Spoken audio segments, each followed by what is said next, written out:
All right, Brent Fikowski here, giving you a little recap, a little video here, chatting about the 2021 CrossFit Games. In years past, I've done sort of a daily recap, and it just didn't make sense this year. The days were a little long, they went a little later than usual, and just wanted to try something a little different.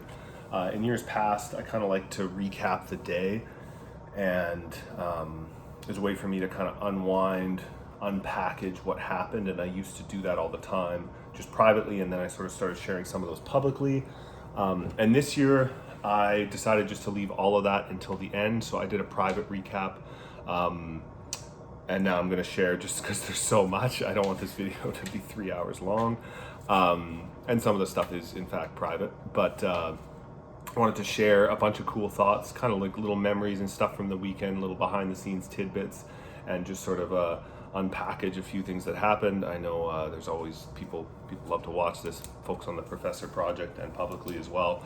So I wanted to dive into a few of those. And part of it too is I didn't really do any sort of recap of events at all internally during the event. So that was something I tried a little different this year, that we did really well as a team. Was the event would finish and my coaches would basically tell me that that was awesome, we got as many points as we needed, we freaking crushed it, we're right where we need to be, and we just moved on. And most of the time that was actually the case, where I did crush it, I did get all the points I needed, and you know, we talked about just like accumulating points, so worrying less about like where I was in the standings, and just knowing like in certain events it's like, hey, if we can get 60 or 70 points here, that's huge. Obviously in other events, you know, you want to get closer to 100, and in some events if you can just get over 50, that's a lot of points as well.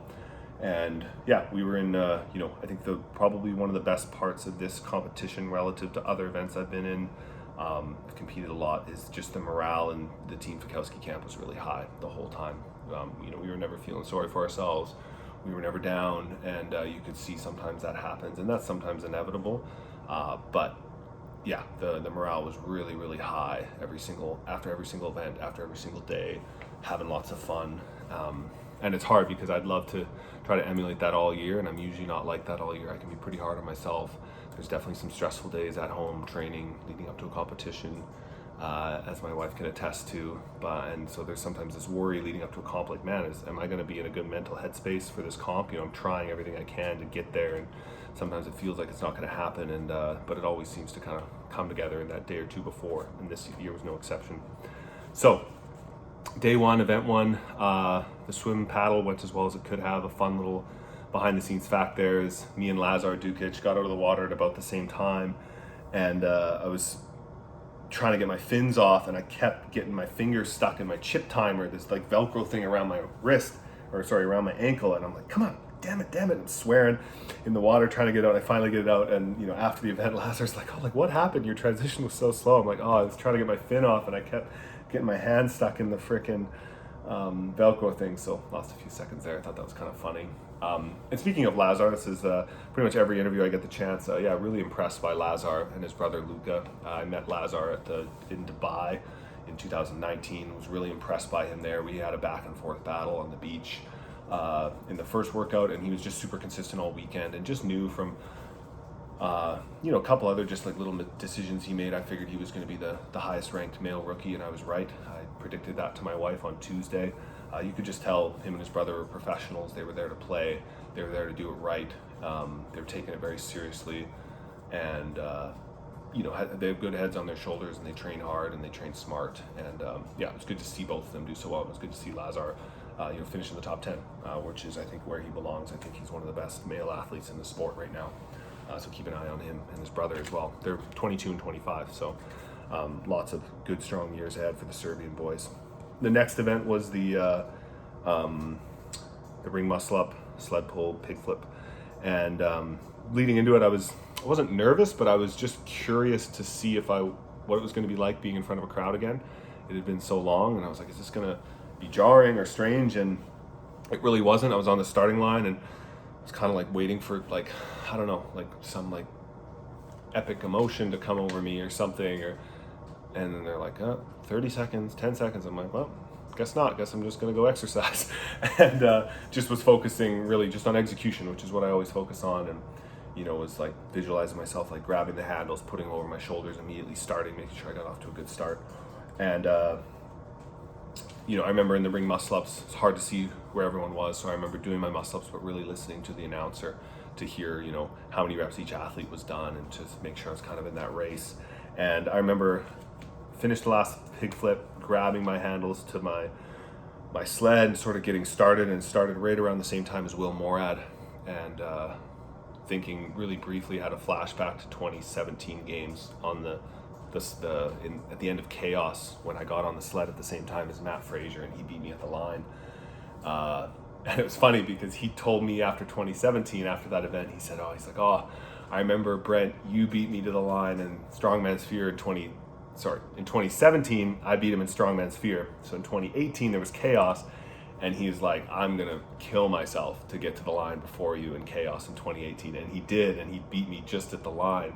My strap was slipping, and he just beat me. And so this year, when I got to the line with Will and we started pushing, I was like, I am going to blow my legs up if it means, beating him by a quarter of a second. And I was able to beat him at the line on the sled pull, which was satisfying, and another kind of good start to the weekend to know that I could finish a workout strong. And was in a lot of pain. Wanted to celebrate a little bit, but was in too much pain.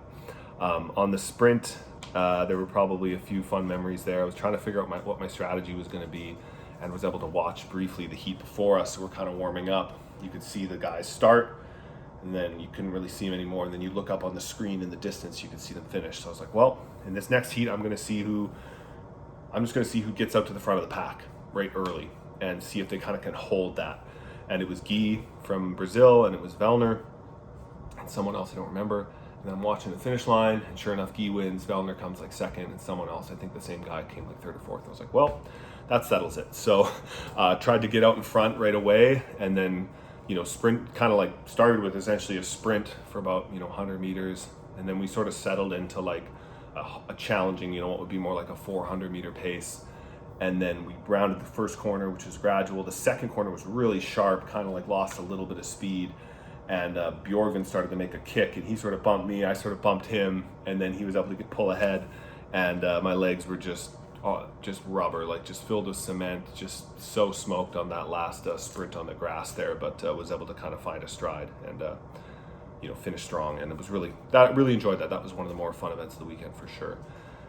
On the last workout of the night, which was the 10, 9, 8, 7, 6, 5, 4, 3, 2, 1, 185-pound thrusters, wall walks. Got into a cool race there with Justin right next to me, which was fun.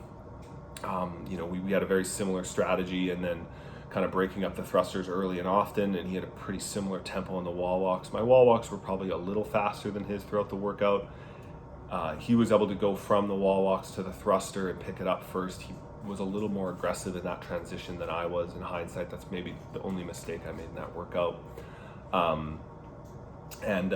We were doing the same rep schemes, and then he sort of bit off more in, I think, he might have done the round of 6 unbroken, or even this round of 7, maybe 7. But anyway, there was we were kind of back and forth, and then he sort of pulled ahead with an aggressive set. He might have done the 7 in like 5 and 2 or 4 and 3, and I did in 3, 2, 2 or something like that.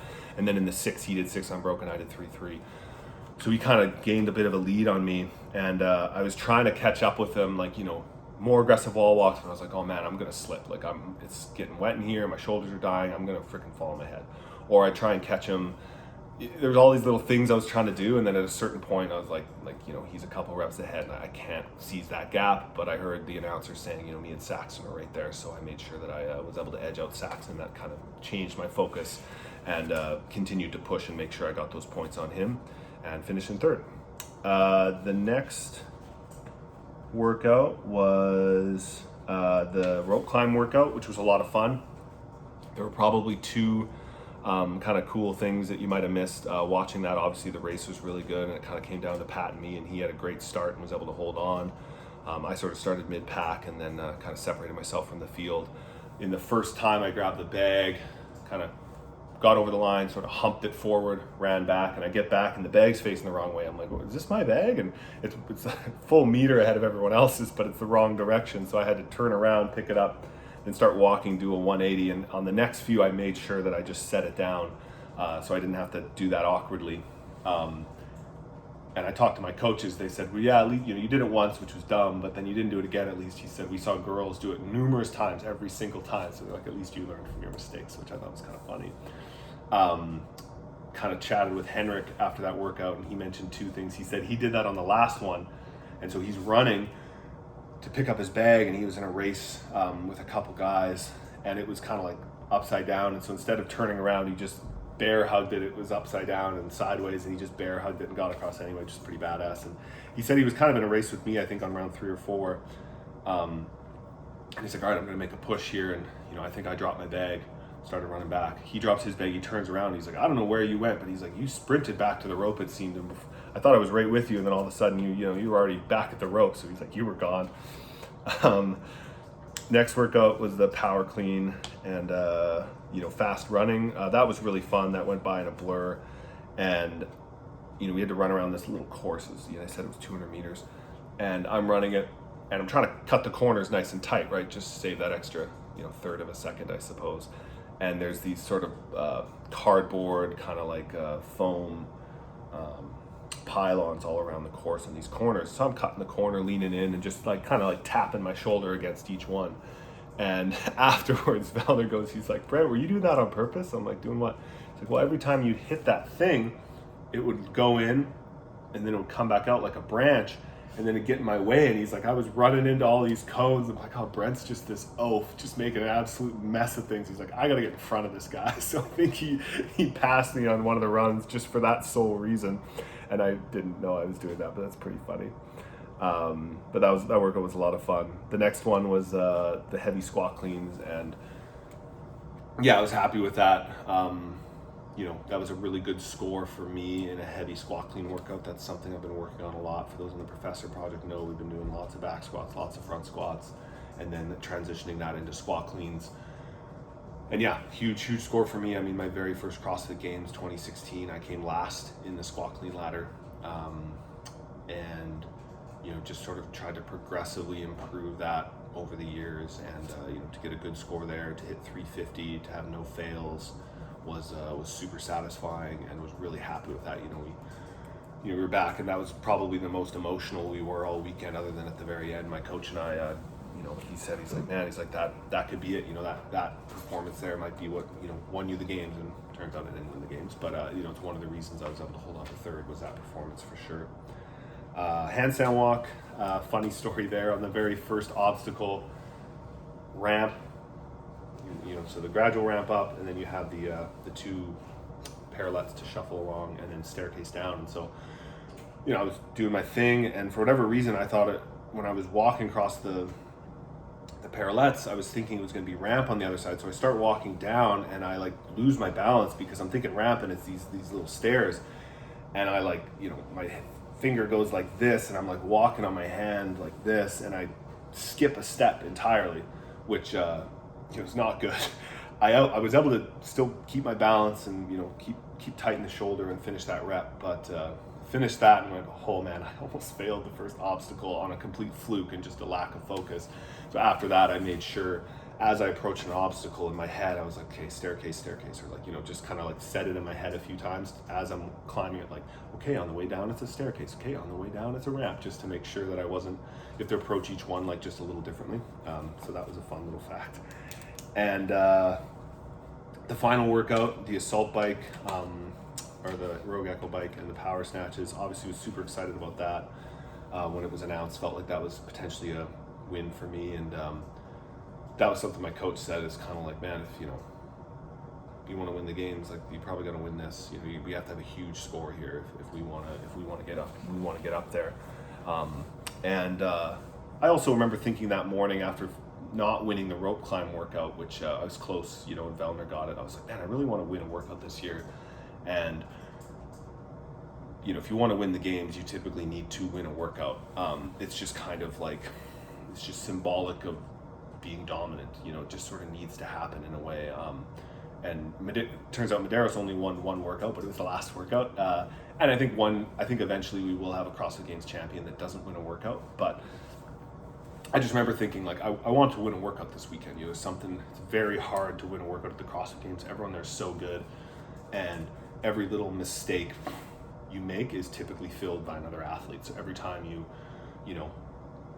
get a no rep, or every time anytime you do one little mistake or pacing mistake, that mistake is typically filled by another athlete who didn't make that mistake. So in order to have an event win at the CrossFit Games, you typically need a perfect run. You need to choose a strategy that seems too aggressive. You choose, really like you're going to do that, and it works. And that's kind of what I did. And so that was a lot of fun. That was a really cool workout, and was super satisfying to win that. On the next one, the run toes to bar, probably the happiest part about that was there was this moment where I was feeling a little down on myself for getting away from the lead pack and having athletes pass me on the run. And I realized, I was like, Brent, like, no shame. You need to just run as hard as you can, do this workout as hard as you can, and lay it all out there. If that's last or first, like, you can't have any shame or try to hide any, discomfort in your face from, the lactic acid in your legs and the, all that pain and whatever. It's like, you need to just, this isn't about what other people think of you. This is your experience of the event. Like, that's what this is about. You can't control what other people, perceive, and, just give it everything you have. And I was really proud of that, having that shift, because you can start to get in that headspace where you try to look cool and you try to look like you're not tired or something like that. And, I didn't want to, I didn't let myself slip into that, which can be a slippery slope. And then the next event was the Pegboard workout. That one was fun. It was obviously really fast, lots of transitions, and pretty much all I remember from that is just myself, my judge, and Vellner. Vellner and me were kind of going back and forth. We were 2 or 3 lanes apart, and we were pretty much rep for rep at a certain point. And I remember I'd get off the wall from the Pegboard, and I'd do this to my judge every time, just to make sure I grabbed the dumbbell with the right hand. You had to alternate, so you had to do 7 overhead squats to your right arm, do a round. 7 overhead squats to your left arm, do a round. And so I'd kind of like, this is side right? And he goes, yeah. So, just to make sure, as I kind of, speed walked to the dumbbell. And I know leading into that workout I was a little nervous, because the Pegboard at my gym, my home gym, is quite slippery. The wall is quite slick. And so watching Cole a little bit in the back, you could see the screen, and he was crushing it. And I'm like, oh man, I can't do Pegboards that fast. If that's what's expected of us to get a good score, I might be in trouble. But after the first Pegboard, I realized, oh no, I'm fine. This Pegboard's, much easier, much grippier on the feet, and even just the way that the peg slided in and out is really secure.